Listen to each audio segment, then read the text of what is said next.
This is NEGOTIATEx TV.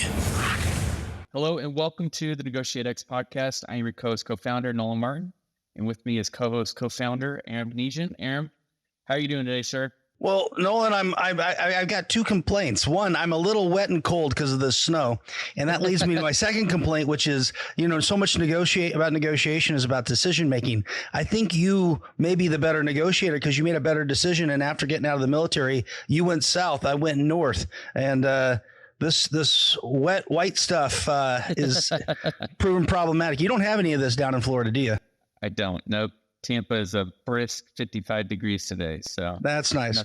Nothing like what you're going through. Well, at least I'll say this: since the last time we recorded, Army beat Navy, so that's a good point. That's and we'll build in the new year off that. So that's a great place to be. Yep. Well, let me go ahead and introduce our guest for today. Dr. John Lowry is a recognized authority on negotiation through his experience as a lawyer, business leader, consultant, negotiation coach, and university administrator. John serves as the president of Thrivance, a management consulting firm based in Nashville, Tennessee. In addition to leading the firm, John counsels clients on leadership, executive team effectiveness, strategy, revenue growth, and conflict management. John also serves as president of the Lowry Group, where he provides negotiation training and coaching for governmental entities, major insurance companies, healthcare organizations, and other businesses. John is the author of Negotiation Made Simple, a new book released by HarperCollins Publishing in 2023. He is also the host of the Negotiation Made Simple podcast, focused on helping leaders find their next level of success through negotiation. John, welcome to the program. Thank you so much, Aram. I'm excited to be here. This is going to be a fun conversation. Well, John, could you share a bit about your journey in the field of negotiations? Were there any key moments or impactful influences that led you down the path of becoming a negotiator? Sure. Well, I think a lot of my negotiation journey started real close to where Aram lives, up in New Hampshire. And I spent my childhood going to Vermont Law School in South Royalton, Vermont, where my father would teach a negotiation course at Vermont Law School. And many times I would kind of pop into that course and help them with simulations and go get people back into class who are out doing a negotiation simulation. So literally that's my roots in terms of thinking about negotiation. But professionally, it really grew out of kind of the practice of law. I wanted to be a real lawyer. I never thought my father was a real lawyer because he was a professor.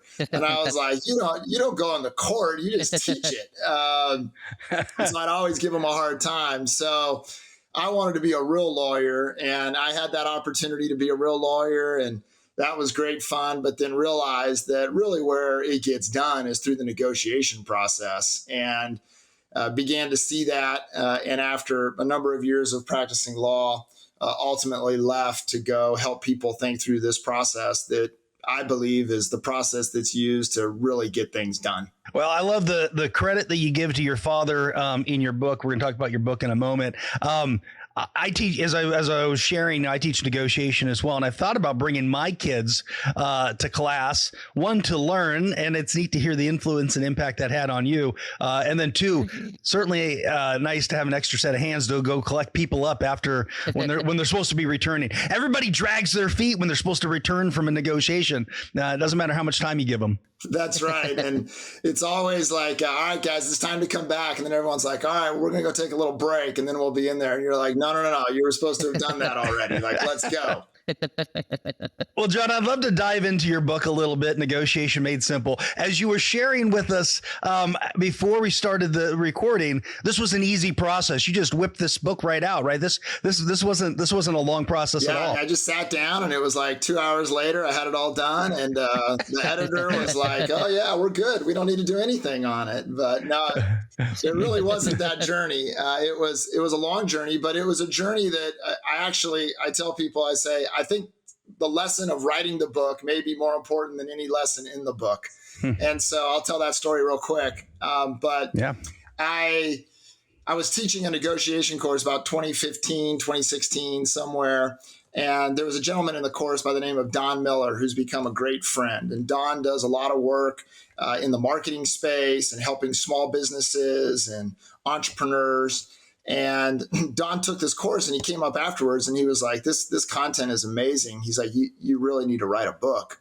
And I was like, yeah, I've been thinking about that. I really should do that. And he said, well, I'll be glad to help you. Now, when you have a New York Times bestselling author offer to help you kind of write a book, you really should kind of jump on that, right? Absolutely. And so, but not me. I'm too stubborn, right? And so I was like, all right, we'll get there. So Don, we kind of started talking about this book and all this kind of stuff. And what I was trying to do was I was trying to take our course, which is a very interactive course. Lots of games, lots of exercises, lots of simulations, lots of case studies. And I was trying to figure out how you replicate that experience in a book. And Don kept telling me, like, you're making it too complicated. Like, it's a book. Just make it really easy. Tell the people what they need to know and don't try to make it interactive. And so I would argue with Don saying, oh, but this is negotiation. Like, this is a skill-based thing, not a knowledge-based thing. You got to have the experience. And he was like patient and said, whatever, good luck with that.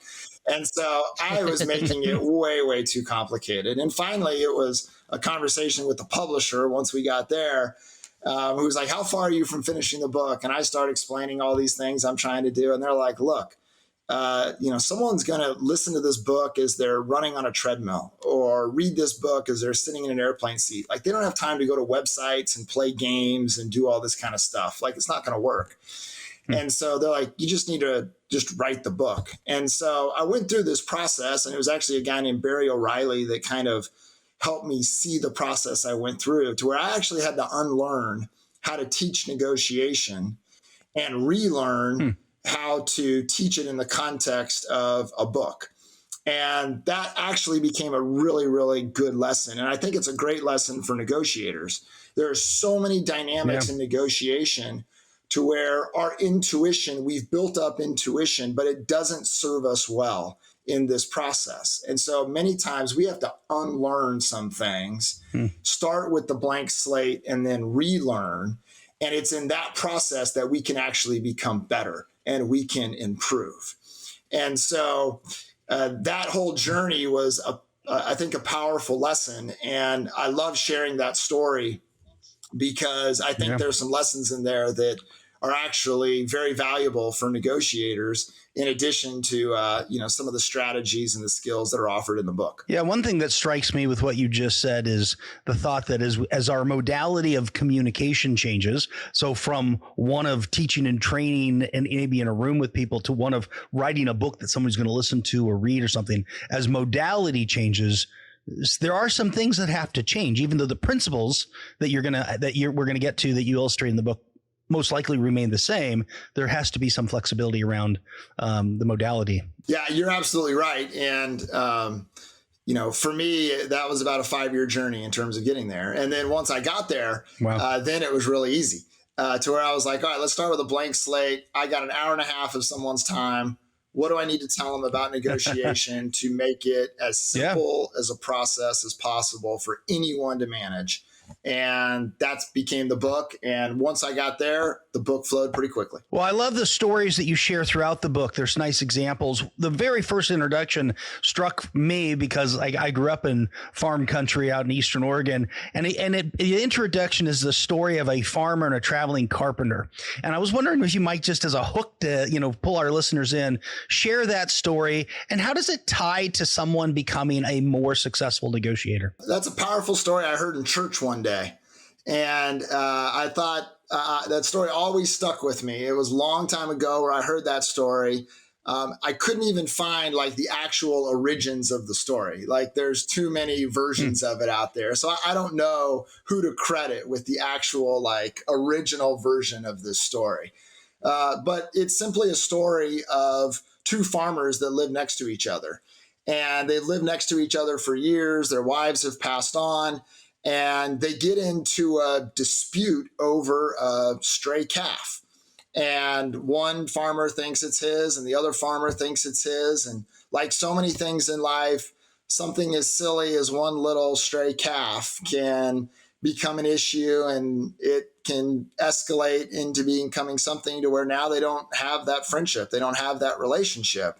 And so as a result of that, one of the farmers has this traveling worker that's coming through who's a carpenter, and he's looking for work, and the farmer decides that it would be a good idea to build a fence between their two farms. And so he engages this carpenter to build this fence. And in the process of that, the carpenter kind of begins to discover the story and the why behind the fence.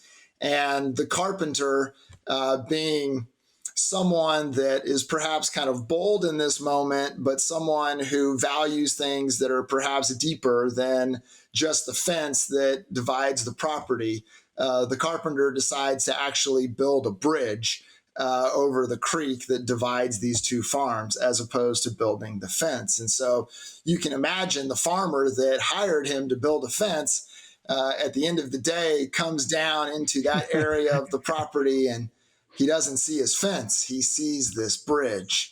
And it's quite a moment where the carpenter doesn't know exactly what's going to happen or what the reaction is going to be. But at the same time, the other farmer comes down as well.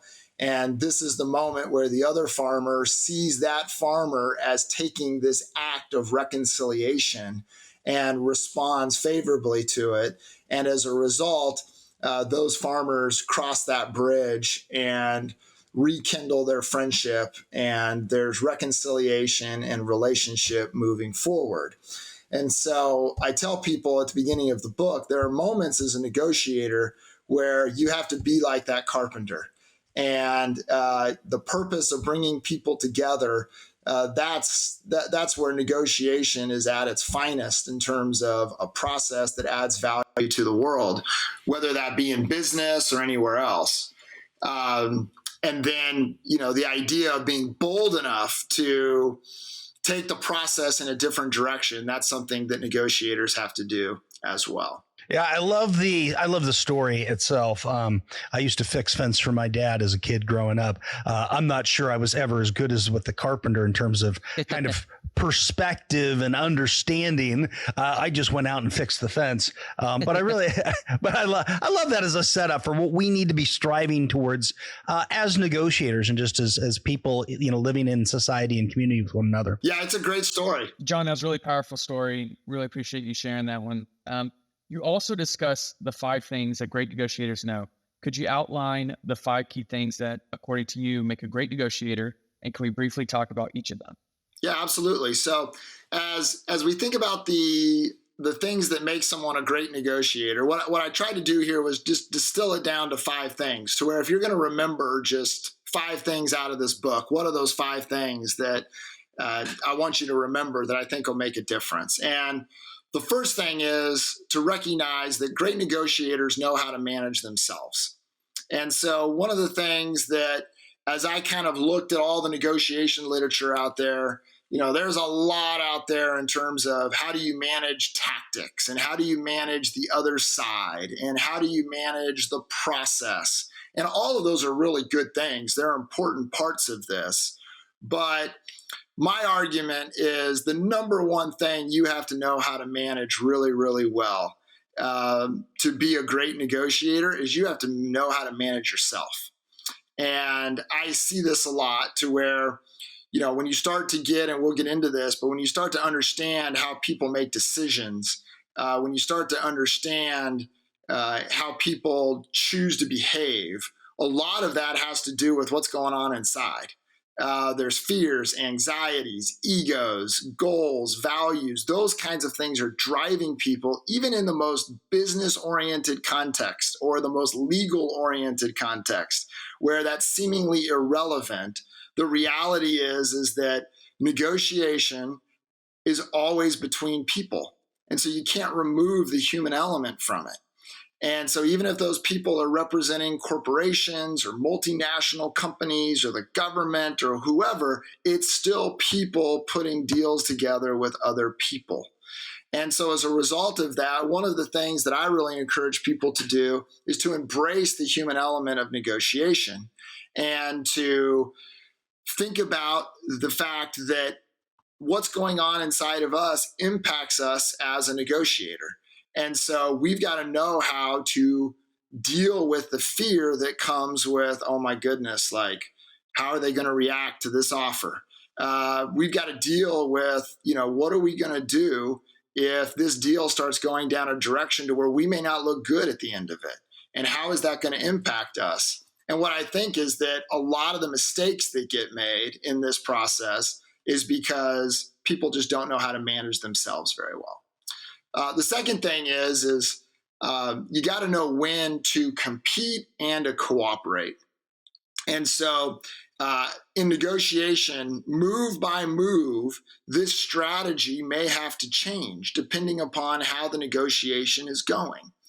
And so what I find is that some people are very competitive people, and they're just naturally built that way, and they've created success out of being competitive, but they're actually competitive at the wrong time. And so they've got this person that's ready to be cooperative with them, and they come in and blow them up.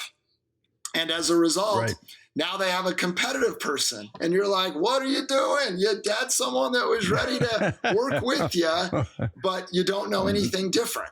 And so the same thing with cooperative people. You're walking into a competitive negotiation. This person is not concerned about win-win. They're only concerned about one win. And it's their win, not your win. And so you can't walk into that and be super cooperative and expect them to reciprocate. You're going to get exploited in that moment. And so great negotiators, they know when they need to be cooperative and when they need to be competitive, and then they're effective at doing both.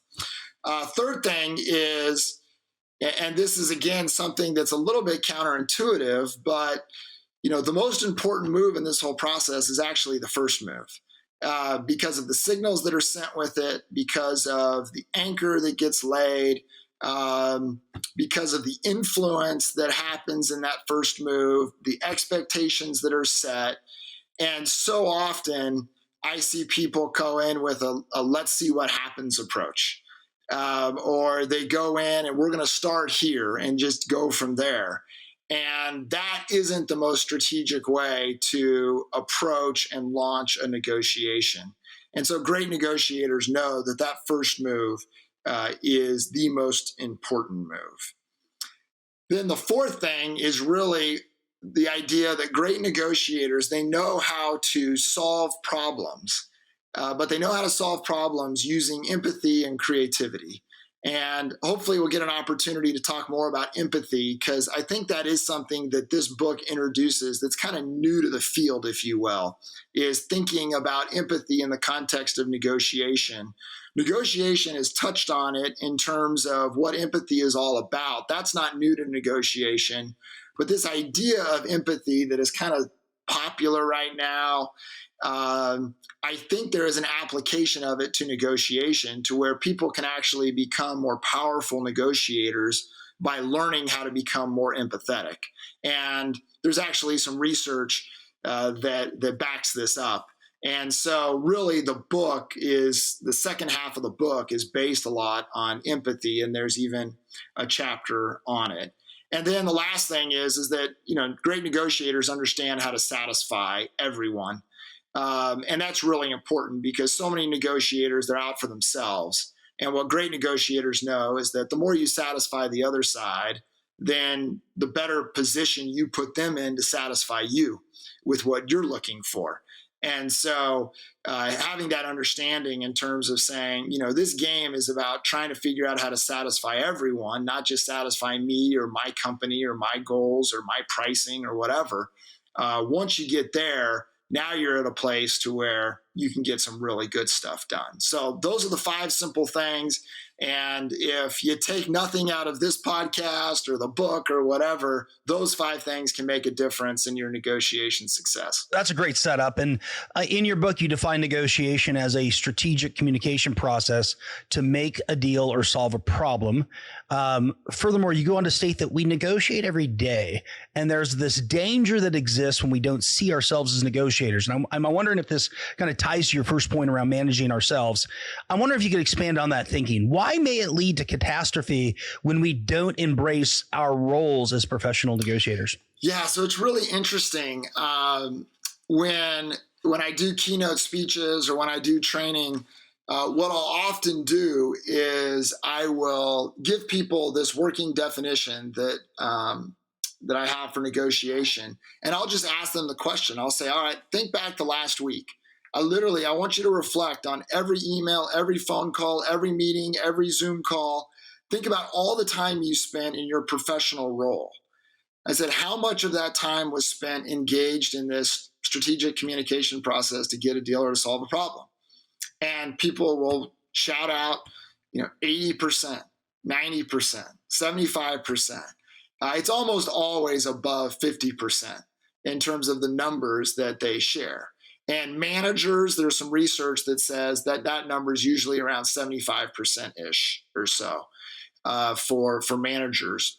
And so the reality is that, these people, while they have all these different titles and all these different roles and all these different responsibilities, the thing that is unifying is how it is that they generate success.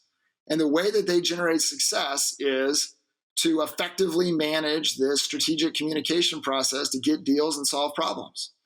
And so I will ask people, I'll say, get out a business card, and everyone gets out their business card, and I'll literally have them cross their title off. And I'll have them write, here's your new title. You are a professional negotiator.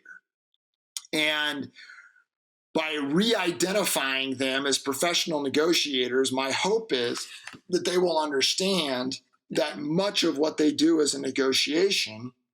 And when you see yourself as negotiating, it triggers, hopefully, a strategic response instead of just going through the motions. And so, when we go to buy a car, everyone kind of recognizes, okay, there's probably going to be a little negotiation here. I better get ready for this because this is a moment where I'm going to have to negotiate. Well, when you sit down with your colleague in a meeting, that may not trigger. And so you may not be acting as strategically or as carefully as you otherwise could, recognizing that, we're negotiating resources within the company, and that's a negotiation, just like the negotiation with the client on putting the contract together. And so when people don't think strategically, they miss opportunities, they leave value on the table, they come up with solutions that aren't as effective as they otherwise could be, and just all sorts of bad things happen. And so the first thing is to try to get people to see themselves as negotiators. And if they do, they're going to be smarter about how they manage the process. Yeah, as you were sharing that, I was thinking about what we so often hear from folks, which is it's internal to our organization discussions that are sometimes more difficult than external. And I wonder just how much of that is the mindset with which we approach the conversation internally when I'm trying to get more permissions or greater resources or whatever it is. And I'm a little sloppy because I didn't see myself as a negotiator or the situation as a negotiation versus when it's with a client over fees or scope or whatever, or it's with, as you were saying, like, buying a car. I am aware of that. So I show up differently, and it's, it has a huge impact on what we do, but also the outcome. Absolutely. And, I think for a lot of folks, where I see it is I get brought in to work with a lot of sales teams, and, you see it to where the sales folks go out there and they're hungry and they go put these great deals together, and then they come back and they get frustrated because the company operationally is not able to fulfill what they've sold in the way that they've promised it to the client.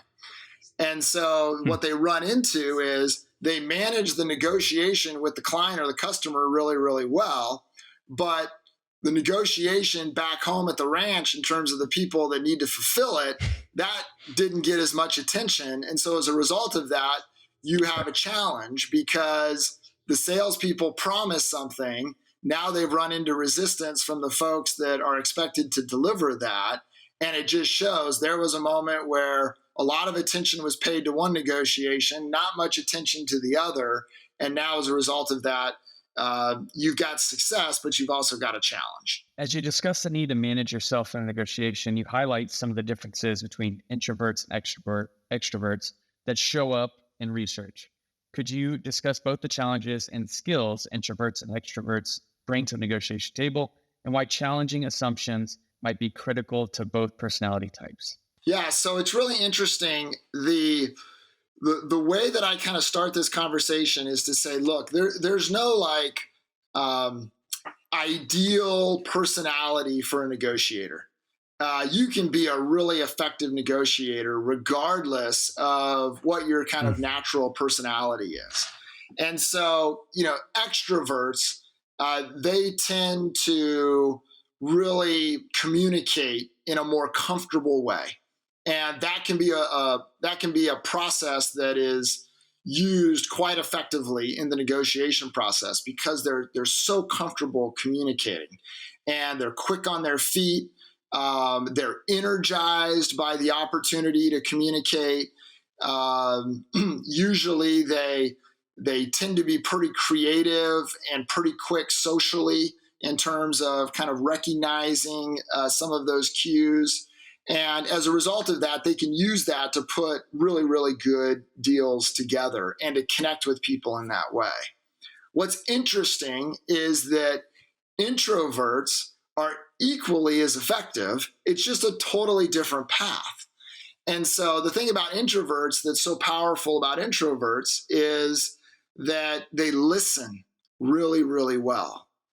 And they're very observant. And so they're able to take in a lot of information that the extroverted folks who are communicating and they're the show that they miss because the introverts aren't trying to be the show. They're just trying to connect, and they're trying to listen and find their place. And then they tend to be very reflective. And so as a result of that, they're then able to go back and say, here's what I've heard, here's the opportunity that I see. And, it may not be in a real flamboyant package, but they're able to connect with people in a way that they can get deals done. And so I spent a number of years managing a development team at a major university. And, we raised hundreds of millions of dollars for this university. And what I found was some of the best development people you would never expect them to be effective development people. They didn't have great personalities. They weren't that, frankly, they weren't that engaging. They weren't that fun, but they could go and sit down with a donor and say, and start having these conversations and listening to the legacy that a donor wants to leave and help them and just journey with them through the process of trying to get there, to where at the end of that process, they walk away with $1 million.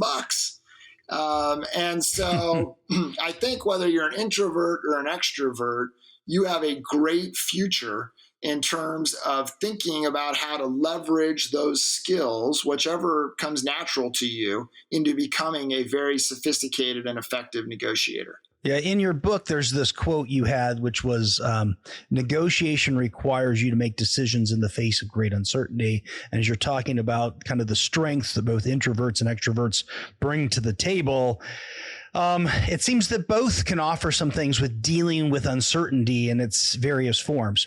Could you talk a little bit to how we can effectively manage these different types, these various forms of uncertainty, the risk and discomfort we feel, and maybe even specifically one of the big ones you hit on is dealing with bad faith negotiators, regardless of whether intro, extrovert, whatever. How do you recommend dealing with those tactics? So uncertainty and really specifically dialing in on negotiators who are acting in bad faith. So uncertainty, I think, is one of the biggest challenges of this process. So, as a lawyer, what I've been trained to do is I've been trained to go get all of the information. The beginning of every lawsuit is discovery. And discovery is you go get all of the information that you possibly can get. And once you have all of the information, you then begin to think critically and analytically in terms of identifying the issues, applying those issues to the law, If you're a physician, Your job is to sit down with the patient, to begin understanding the symptoms, and to get information. If you're an engineer, fill in the blank. Every profession has been taught to get all of the information and then go into whatever the process is of using that information to make good decisions, to come up with plans, and to deal with whatever the challenges are. The challenge with negotiation is, in so many negotiations, you don't have all the information. And even when you think you have all the information, you may not have all the information. And so we play this game in the training where you don't know what the other side's going to do, and people, they make all these moves. They turn out to be the wrong moves because they made the wrong assumptions. And then we'll play it again, and I'll play it with them, and I'll tell them what I'm going to do. And I'll be like, here's what I'm going to do. I'm going to take all of the uncertainty away because I'm just going to tell you exactly what I'm going to do. And what's funny is they're like, well, that's not helpful. And I was like, what do you mean it's not helpful? Like, you told me the problem was you didn't know. Now you know. So just play your card and let's go. They go, well, we don't know if we can believe you. And I go, oh, so even if you have the information, you don't know if you trust it. And so it's a great exercise to kind of point out for folks, you will never be in a place to where there's not uncertainty in this process. And I say, how many times do you sit down and be like, all right, like, what's your bottom line really? Let's start there. And the other side's like, okay, here's the lowest price I could let this go for. Like, that doesn't happen. We don't know. And so what then happens is we've got to begin to explore and understand how it is that we deal with uncertainty. For some of us, we just don't trust. And so we're not going to fill the holes. Excuse me. We're not going to fill the holes with information that we don't know for sure. And so as a result of that, we're going to make assumptions, but we're going to make assumptions based upon kind of the worst case scenario and then make decisions accordingly. Others of us, we're very trusting people. And as a result of that, we fill the hole with information. And what we find, and I've made this mistake many times, is that our assumptions aren't accurate. And so as a result of that, I made a really bad decision and a really bad move, and now I'm going to get burned for it. And so as we think about uncertainty, this is where I encourage people to begin thinking strategically as opposed to just doing what is comfortable. Because this is the moment where our intuition can actually lead us astray. And the intuition is, oh, I can trust that person. Or, oh, they're in this for the win-win. And that's our intuition. But what we find out after the fact is that our intuition actually is wrong. And by the time we find that out, we're dead in the water in the deal. Like, it's not going to go well for us. And so dealing with uncertainty is the moment where strategy has to come into play. And we got to begin thinking, okay, is that a rational assumption? Or is that a good assumption? And to begin thinking critically about our own assumptions and how we're going to deal with the uncertainty. Before I make a decision, let me ask some questions and try to find this information out, because what I can learn and the signals that get sent with that may impact the decision I make in terms of how to proceed.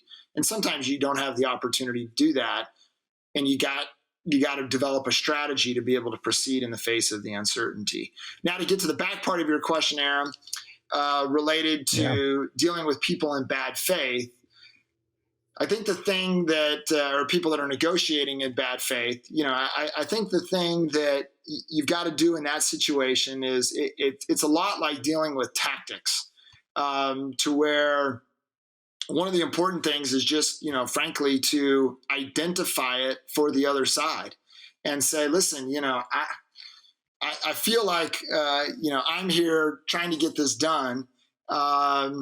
But, based upon how this process has progressed, I'm not sure that you're all that interested. And just calling it out for people. Or, this behavior, let me just share with you the signal that I'm getting from the behavior, and just call it out. And then in labeling it for the other side, oftentimes, if they're really not there in bad faith, you'll kind of expose that. If it's just a tactic that they're using to try to get an advantage, many times you'll deal with it just by calling it out. But sometimes what you have to do, and every negotiator can do this, is sometimes you have to shut the process down to deal with whatever the behavior is or whatever the bad faith nature of the other side is before you proceed. And if you can deal with it, proceed. If you can't, maybe you don't. And so the key there is to negotiate on process before you negotiate on substance. And one of the things you may have to negotiate is their behavior that's indicative of being there in bad faith. Hey everyone, Nolan here, going to jump in and end today's podcast with part A of this episode. Be sure to rate, review, and subscribe to the podcast if you haven't already. Enjoy us next week for part B of this awesome interview. Hey, thanks for checking out this video on NEGOTIATEx TV. If you found any value at all, please hit the subscribe button, hit the notification icon if you want to be notified of future videos. And then we also have a couple videos over here that you might be interested in checking out.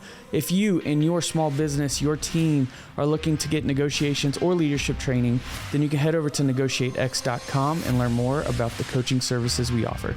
Thanks, and I'll see you over in the next video.